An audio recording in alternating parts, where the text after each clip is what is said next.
All right, welcome back, class. This week we'll be going down to lesson 6. So click on that. You'll watch the video introduction, which you're doing right now. But then you will move on to the overview. And what I'm going to be having you do this unit or this lesson will simply be recording a minimum of 6 workouts and then creating an infographic.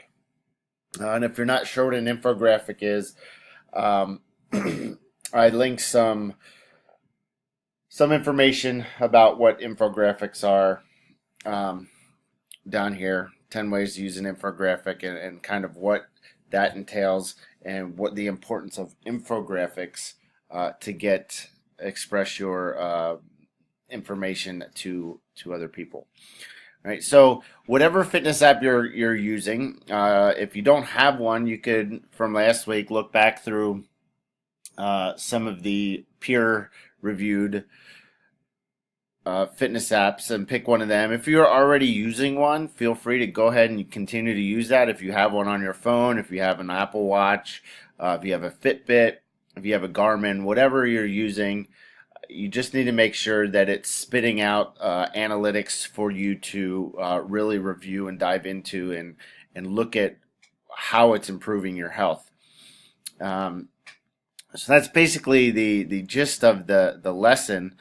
I have linked using fitness tracker data to make wise decisions and how you can use that fitness data to really personalize your workout and pick and choose what you need to work on and look at it that way. So some of the things that when I use, I'm a Nike fitness or a Nike Run Club user, and a lot of things that I look at is I'm not necessarily always worried about distance, but sometimes I am.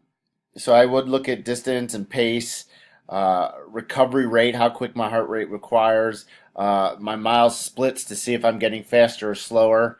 Those are some other things. Heart rate obviously is included. I want to try and keep it above 150, which for somebody my age is pretty intense. And I like distance is usually no less than 3.5 miles, and my goal is to try and do that same distance at a quicker and quicker pace.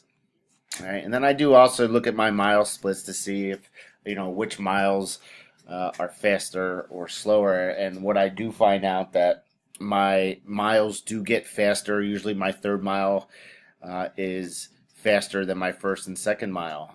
That could also depend on just me warming up or the hills or the course that I'm running.